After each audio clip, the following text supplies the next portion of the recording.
Clay and Doc, y'all dropped some gems on us this morning. I know especially for me. And he wasn't lying, his jokes are funny. Good morning, ladies and gentlemen.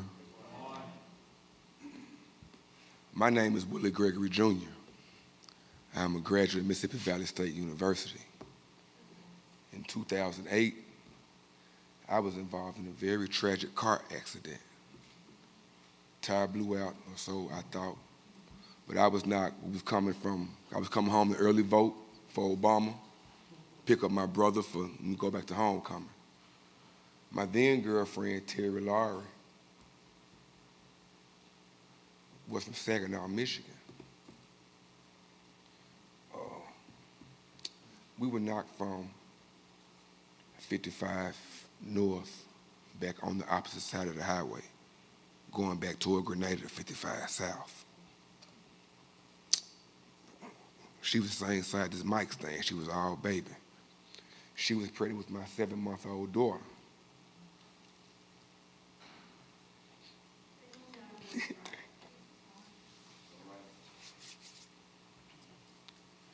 Really had to open up about this since it happened.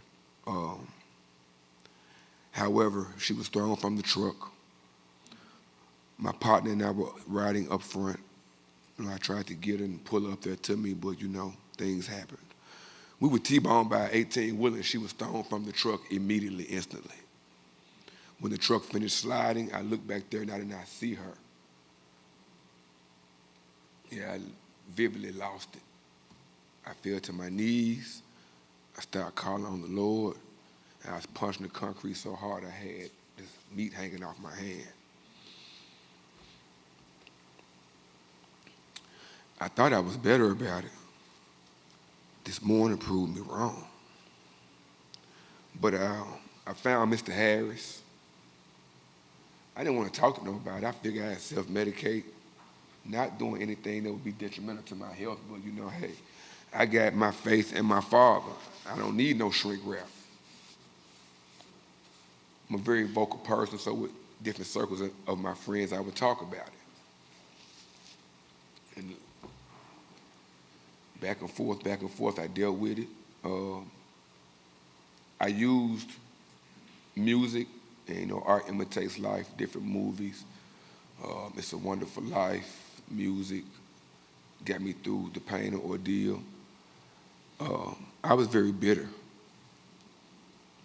I was mad at God. Didn't know how to tell nobody. Jeff explained to me that those feelings are okay.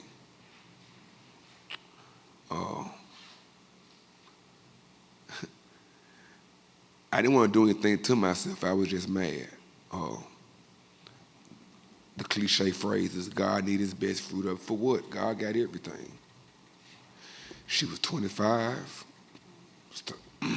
graduating college, starting a family. Oh, forgive me, y'all. I don't mean to do this, but it was, I thought I had it under control. Like I said, I didn't want to talk to nobody, and I dealt with it the best way that I knew how.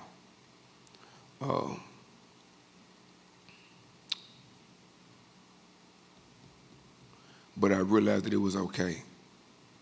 I thought she was mad at me, and I prayed about it. And through all our little nuances that we go through, she came to me.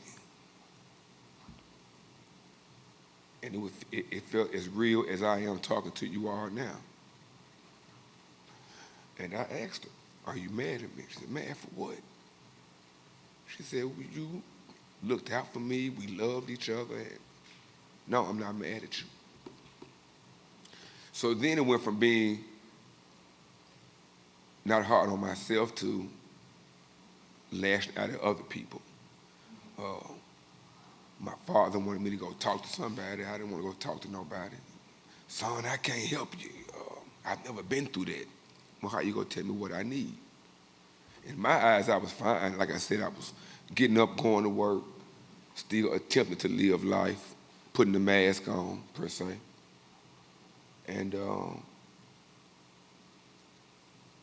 one day I realized that me grieving and being mad, like I was and lashing out at people. Women would try to console me and help me, and and I didn't want none of that. I didn't want no medicine. I had a strained neck. I didn't want any of that. I felt whatever the Lord had for me as far as pain and punishment, that was mine. That was what I was supposed to have. It took me a while to realize that there wasn't anything wrong, and people go through this. And Terry would have wanted me to finish the game. We talked about finishing college because we had a child on the way, and we had to be the best people that we could be for that baby girl. If I'm rambling, I apologize. Like I said, this is the first time that I really just talked before a group of people who went through the same thing that I went through. But yeah, I realized that she wanted me to go on and finish the game, which was to graduate and be successful. I'm in a much better place than I was then. Only reason I'm crying now, because like I said, I hadn't talked about it in a long time. But like you said, people are with us for a season. Love on them all that you can, because time waits for no one.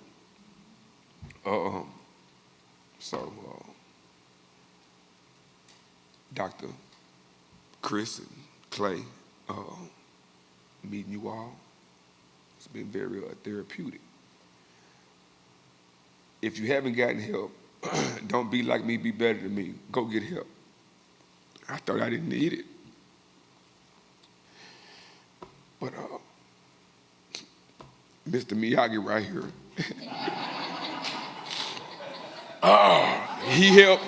he helped me realize that it's all right, and the feelings that I feel, they're natural. The anger that I felt was natural. And I just felt like I should share my testimony with you guys. And then I realized that we all have something that we go through. We all have situations and feelings. And I guess it is good to talk about it. And like Danny Thomas' father knows best, because since I've been talking to this guy and going to my sessions, I've seen things a lot clearer. So that's enough of me rambling and crying. I appreciate you all for listening. I wish you all nothing but blessings in your future endeavors, and thank you for having me this morning.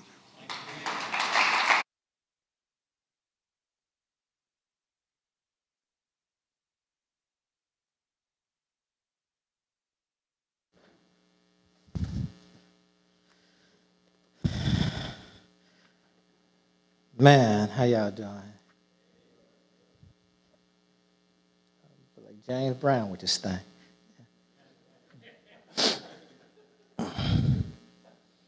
Now I understand when entertainers talk about not coming behind people. I should have been the opening act, because I don't know how I'm going to follow up all this stuff. So we're doing everything in reverse today. So, I should have been before Dr. Bounds, but I'm here now. So. And before I get started, I want to thank Dr. Bounds and Dr. Jackson. Those are my guys. When I had this idea, Dr. Bounds and I were standing in the emergency room in Methodist South. And I said, Chap, I want to have a men's grief conference. He said, okay, Doc, I'm in. I can talk about my wife, what I've been going through. He said that 10 months ago when we first said this. Then a couple of days later, I went by West Clinic, saw Dr. Jackson. I said, Clay, I want to have a grief conference. Of course, he's busier than Chap and me. He said, well, let me check my calendar and see if I got space for you guys. And we picked a date. It worked out for him. A couple of months later, I had to go back to him again, and thank God it worked out again for him, and he was able to be here with us. And I just want to let y'all know, them are my guys. Those are my guys. I love them to death, and I thank them for taking this journey with me. I also want to thank Independent Bank. They were a sponsor of this event. And when I went to them, they took my $200 like it was $200,000 over my account. First-time entrepreneurs fresh out the gate. And the lady said to me, I said, I appreciate the way you treated me with my 200. She said, I'm going to treat you the same way with your 200,000. I said, okay, then we just spoke that. So one day I'm going to have that for her. But we really appreciate them. And the next one is the fruition complex. I don't know if you're familiar with that. That's Denise Williams. If it wasn't for her, I'd be like Ice-T and Ice Cube. I'd be doing grief counseling out my trunk because I didn't have anywhere to do it. When people started calling me, I was talking to Denise one day, and Denise said, well, come to my place. It's over in Clark Tower. Mr. Eric gonna make everything. Man, when people walked in there, I looked like I was doing instead of trying to do. They felt so good. They set it up, office, everything. People actually thought I had office space. But that worked for me because it gave my clients a sense of comfort. It made them really feel like, well, this guy really knows what he's doing, because they made me look like I knew what I was doing. So I want to thank Denise for that, because that free stuff really works sometimes. Free space is great. You can get some free office space. It was great. Now, y'all didn't come here to hear me talk about that. Y'all can't hear me talk about grief. Let me tell you about grief. Grief is the natural and normal reaction to loss. But the problem is everything we've been told about grief and how we've been socialized, that it's not natural and it's not normal. It is the most powerful of all the emotions that we have, but it's also the most misunderstood and the most misrepresented emotion that we have. But it's the great equalizer. The man in Boxtown hurts just like the man in Harbortown. No matter where you're from, grief hurts you just like it hurts the next guy. Well, most times we think grief is only about divorce and death. There are 40, 50 other instances in life which can cause you to grieve. I like to think about grief as being unmet hopes, dreams, and expectations. And we'll talk about that later, but unmet hopes, dreams, and expectations.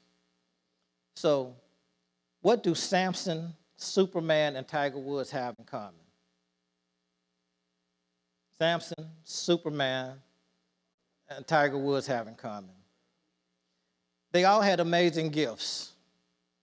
Samson's strength was unimaginable. Superman could put on a cape and jump over a building. Tiger was the greatest golfer we ever saw. There'll probably never be another like him. But they also had in common was they all had one great debilitator. Samson had Delilah. We know how that turned out. Superman had kryptonite. Got near it, just fell apart. But for Tiger had grief. Grief is what took Tiger Woods out. Grief was his Delilah. Grief was his kryptonite. It took him out. Tiger is a great example how grief can negatively impact your life and cause you to be analyzed, criticized, and labeled because of the choices you make while dealing with the emotional pain that comes with loss. Tiger's grief began with the death of his father, a man who he just truly admired. But upon his grief, Tiger became a shattered man, and it played out for the entire world to see. Tiger won his first jacket in 1997, the youngest guy to ever win the iconic green jacket. Had a beautiful family, one of the wealthiest and most recognizable people in the world. But on May 3rd, 2006, his world changed. Tiger's father, Earl Wood, had a heart attack at the age of 74. All of a sudden, he just lost his best friend, his rock, and his moral compass. People say, well, Tiger and his daddy weren't speaking. That didn't mean he didn't love him. They just fell out. We all fall out. Everybody falls in and out, but he still loved his daddy. And when he lost him, how many of us have had a loss of that magnitude, where somebody dies or something happens, then all of a sudden, we just don't know what's happening? And we all been through that. But Tiger, just like us, that's Tiger Woods, y'all. So he had to be able to power through it and continue to make money for everybody. He had to continue to win golf tournaments and do all that he could. How many of us is that same way? We have emotional pain, but we don't take the time or feel like we cannot acknowledge it, because we got to keep going. We got to pay the light bill. We got to pay car notes. We got tuition. We got to do all this stuff. So we don't have time to hurt, because we got to keep going and doing what we're doing. And that's what happened to Tiger. He was operating within an emotional pain and mental cloudiness. Dr. Jackson talked about the things people say and all of that. Tiger, it was 1,303 days between the time Earl Woods died and Tiger hit the fire hydrant. 1,303 days. How many of you heard people say, just give it time. Time heals everything. Well, Tiger had 1,303 days. What do you need, another 1,300 to be wilding out with? You know, time heals nothing. Do you have a flat tire in the garage? Give it time. It'll stay flat. You have to do something to fix it. And, but those are just the useless things that people say when they're trying to intellectualize your emotional pain. Then came the stories of all the women Tiger supposedly had affairs with. I read somewhere there was many as 19 women. Now, hold up. Let me stop. Public service announcement. I'm not condoning what Tiger did. I'm just trying to explain to y'all why it happened, okay? I don't need a hashtag in front of my name after we finish this, so I just want to get that out there. I don't want to be hashtagged up in here, but we're going to explain this.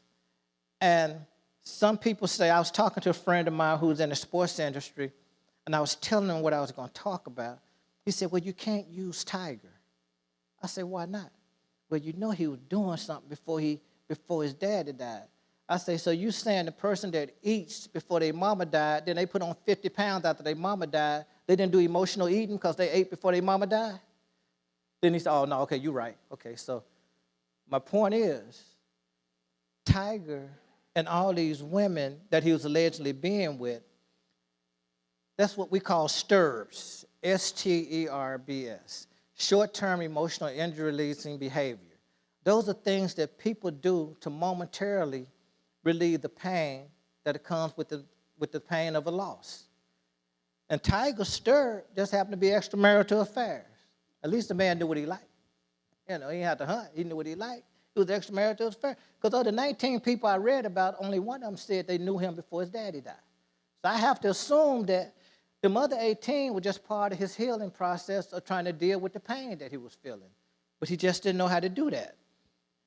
And when you look at that, you say, wow, we all have them. We all do things when we hurt to feel better. We just don't know what they are because we didn't know what we call them. But let me give an example of a stir that's not negative, and ain't going to get you in divorce court. A few years, about last year this time, I was feeling really crappy for about 3 or 4 days. On this particular day, I said, well, I'm going to leave work. I'm going to go home, kick my feet up, and just lay down and see if I feel better. So on the way home, somehow my car ended up at Gibson Donut Shop. I don't know why I stopped going to Gibson's because I was trying to lose 20 pounds. Well, since I'm here, I might well get some. I ain't sense in wasting no gas. I go in and I get not one, but 2 apple fritters. I don't know if you all know what those are from Gibson's. They're like 4-pound bags of gotcha sugar, about 5,000 calories apiece. By the time I made that 3-mile ride to my house, I got out the car, threw the empty bag in the trash can, went in and laid down, picked my feet up. I felt great, but I knew I didn't need that one bit. But that's what STERBs are. You do things to make yourself feel better, even though you don't need them. It took care of my discomfort, but that's the way it was. I've got people who I've counseled with, they do all kinds of things. One lady, she sent me a picture. She had 124 purses with the tag still on them. Some people drink, some people gamble, some people have sex. Now have some people, they just downright mean and nasty to everybody close to them because that's how they deal with their pain. So what are your STERBs? Because with Tiger, the affairs were not the problem. They were the symptom of the problem. His problem was his grief, but the affairs were how he tried to make himself feel better. You Tiger Woods. You got all the money in the world. What you doing in a parking lot from what they say? Just grief would get you out of character. And then when you do those out of character things so much, all of a sudden people think that is your character. So you have to understand and recognize the grief and the pain that you're feeling and deal with it. And then came the infamous press conference, which in my opinion was forced on him by his handlers. Now, we all have people in our life that try to tell us what's best for us. And what that reminded me of, when I saw Tiger up there, I don't know if any of y'all remember, yeah, y'all old enough to remember, the 1988 press conference or the interview with Barbara Walters and Robin Givens and Mike Tyson. You know, all us the next day say Mike looked like he was on dope, looked like he was operating from another planet. Now, look at Tiger and Mike Tyson. That's Tiger's press conference. But see, that's how you look when you have that cloudiness of grief over you. His mind was so cloudy, and he was a shattered guy right there. And just the way Mike was. He was not operating in full capacity because of the grief. Tiger looks like he just stepped off the moon. And he stood there. That grief, that press conference was 14 minutes of a shattered man asking the world for forgiveness for something that wasn't anybody's business but his and his family. But grief will do that to you when you have to come forward and accept the things that you've done in your pain. That's what Tiger had. That's what they made Tiger do. But if you look at Mike Tyson during that same time, Mike Tyson's trouble didn't start until Costamodo died, who was his trainer, his rock, and his mentor. This press conference, that interview that Mike Tyson did, was 1,060 days after Costamodo died. Tiger 1,300, Tyson 1,000. How much more time did they need to heal if time takes care of everything? It didn't work for them. About the 5-minute mark of Tiger's press conference, with my grief-free mindset, I'm looking at that. Tiger said he had a lot to atone for. He felt entitled. He brought these things on himself. 5 minutes into the press conference, the man throws himself under the bus. But that's what grief would do to you. When what you're doing because of your pain finally becomes acknowledged by everybody else, and you acknowledge, then you have to go lay on your sword and ask everybody to forgive you for what you've done. He did it to the world. We do it in our own small circles. You know, you go to your friend and say, man, I know I was jacked up last week, but I was just feeling some kind of way. I'm sorry. Tiger said it to the whole world, that he felt like it was his fault for everything that happened. You know, he just laid down and said, just run over me, Greyhound. And that's what they did. They put him out there to just get run over. And then about 10 minutes into the interview, Tiger said something that I found pretty interesting. He said he drifted away from his religion. And I thought about that with my grief-free mindset. I said, that's why we don't, in grief-free, we don't use religion as part of our methodology, because we try to help people understand the emotional pain, and once they understand that, they can go back and reclaim their faith. But it happens all the time when people have a loss. They lose their faith. I had a client. He lost his father. His father was a preacher, and he was his hero. When his father died, he didn't step foot in the church for 3 years. Didn't go to a wedding, didn't go to a funeral, didn't go through anything. And we laugh about it today because we worked through it. He tried to make God his personal hitman. He actually wrote down a list of people who were worse than his father that God should have taken and left his father here. He did, though. That's what he did. People do a lot of things and they hurt. In their pain, they make a lot of decisions that don't make sense to us, but it made sense to him. And every once in a while, we call each other on the phone. Like, how you doing, man? How you doing? We talk a little bit. Before I get off the phone, I say, did I make the list today? He just hang up in my face. So I didn't get put on the list, but that's what people do in their pain. They lose their faith because they don't know what to believe anymore because they're hurting so bad. And nowhere in that did Tiger say why he lost his faith or why he stepped away from his faith. He never said that. So this whole purpose of that press conference with Tiger was more of an apology tour than an explanation. Because all he did was apologize, but he didn't explain anything to anybody about why he did what he did. The entire thing was more about the brand and not about the man. His people thought that it was time for him to get back to business. I have a friend, Dr. Darius Daniels, the founder of Change Church down in Orlando and up in New Jersey. He talks about your squad. It's the people who are around you, your ride or die. The ones who you go to for everything. They know all your secrets. They know everything about you. How does your squad compare to Tiger's squad? In my estimation, in my grief-free mindset, Tiger's squad let him down on this one. They never should have had him out there. Does your squad protect you from that kind of stuff? Or do they encourage you to do what they think is best for them and not necessarily what's best for you? Because the day they got Tiger out there in front of those cameras, everybody started looking at their bank account. Because now he's finna get back to business. But he didn't. But to them, that's what it was all about. And now you have Tiger. He's been criticized from the day he hit the fire hydrant. He's been analyzed for 12 minutes in this press conference. Everybody's sitting there looking at, trying to see what's wrong with Tiger. And then they went down and they did something that we do to people who are grieving. They labeled him. They said, we got to get this a name. We got to tell people what's wrong with him. We got to call it something. When you drink too much, they call it alcoholism. When you start just wilding out, people say you're bipolar, but you be grieving. Well, Tiger people, with all these high-priced people he had around him, but to mitigate the damage to his business and his reputation, they labeled Tiger a sex addict.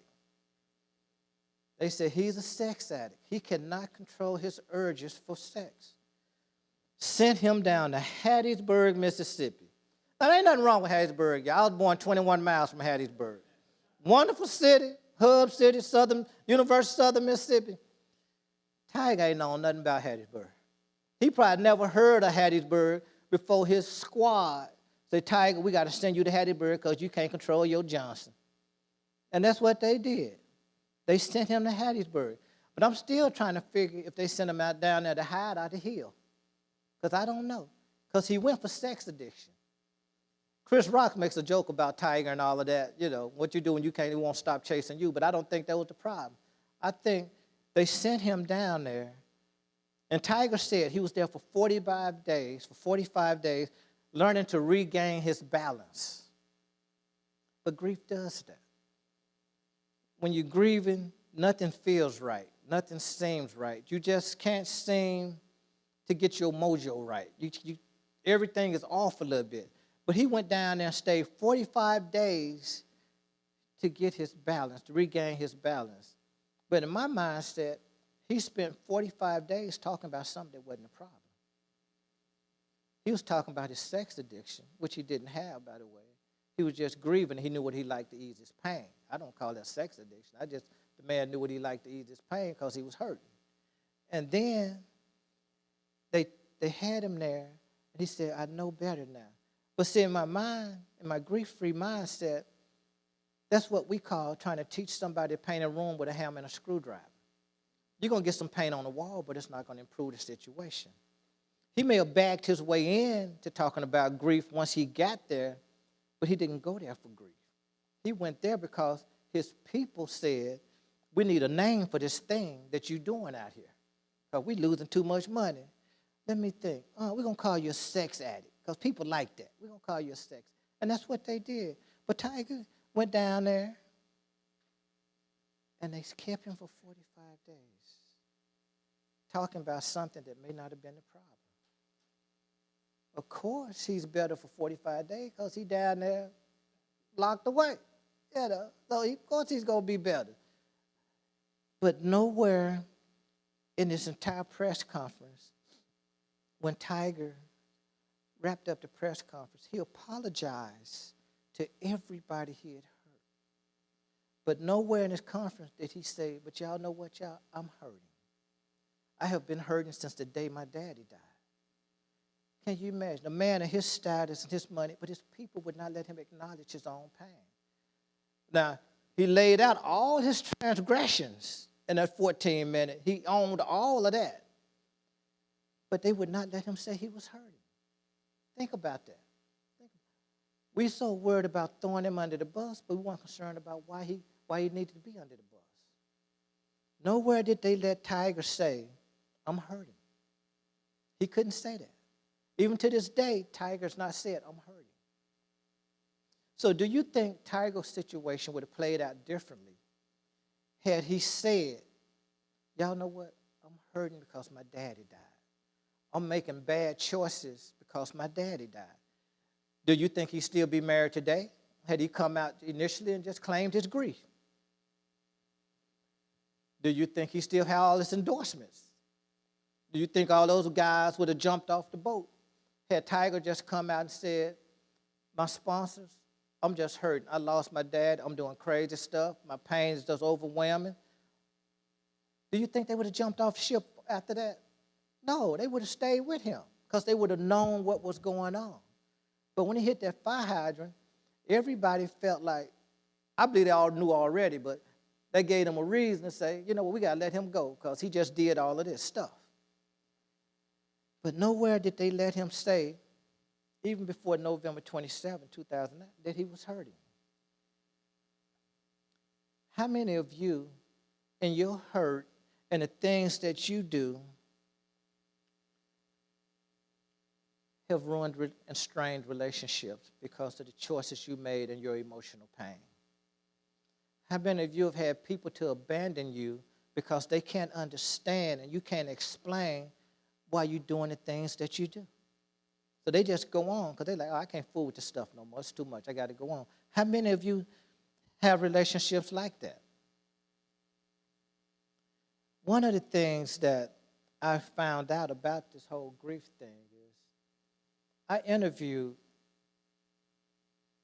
a couple of dozen people who have accused of domestic violence, been charged with domestic violence.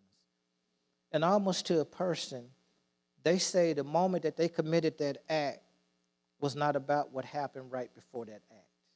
It was about that triggered something that happened way back when, and they took it out right then. When I counsel athletes, I have 45-year-old athletes who still have problems because their daddy never came to see them play a game in their whole career. I was counseling a man, he's 64 years old, 68 years old. He won't let his granddaughter have a puppy because his dog died when he was 8. We make choices based on the things that happen to us. And that's what people do all the time. And even with these people who commit domestic violence, the choice they make to strike another person is based on something that happened way back then, 10, 15, 20 years ago. And we all have that. It just depends on how we deal with it. And when you look at this, I talked to a lot of men. I asked them, I said, why don't you come forward and talk about your grief? They said, well, Jeff, I ain't depressed. I said, well, grief is not depression. The next slide, please.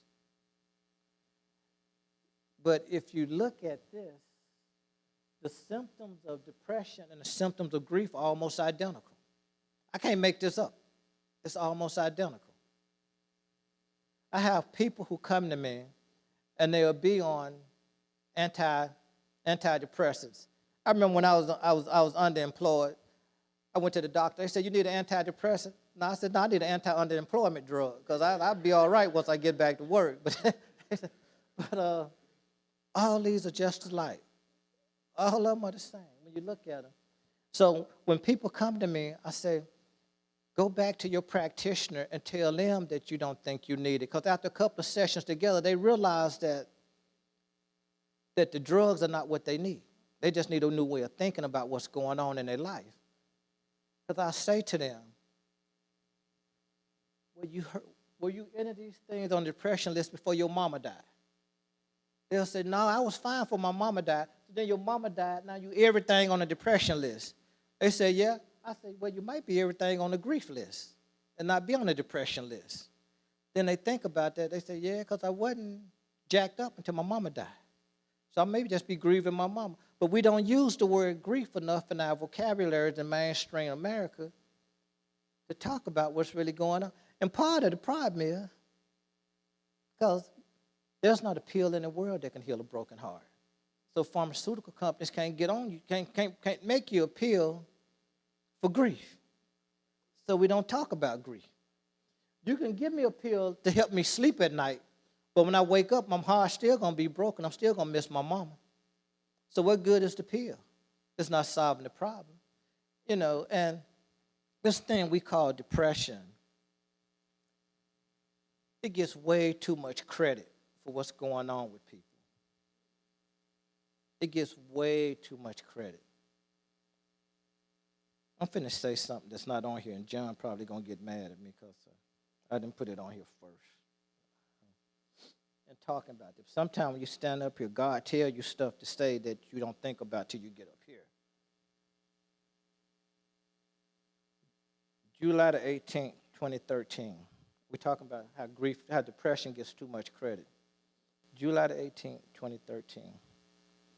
I sat in a chair in my office at home, just terribly, terribly overwhelmed by how I thought I just screwed up my life. I was underemployed, just didn't feel like things was going right, and the pain was on me. And I sat there and tried to figure out what was the best way to end this pain that I was feeling.